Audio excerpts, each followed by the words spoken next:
What's the one thing all of your clients have in common? Well, if they've moved and they now have a new address, they need to register to vote. I'm David Stark, and in this week's Buzz, I'll show you how to help your clients register to vote. Reminding your clients after they've moved to register to vote is a great way to stay in touch and lets them know you want them to become active members of their new community.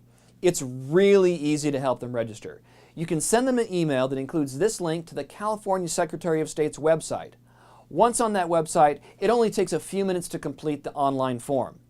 Another option is to pick up a voter registration card at either of the Bay East offices. These cards are available at the front desk.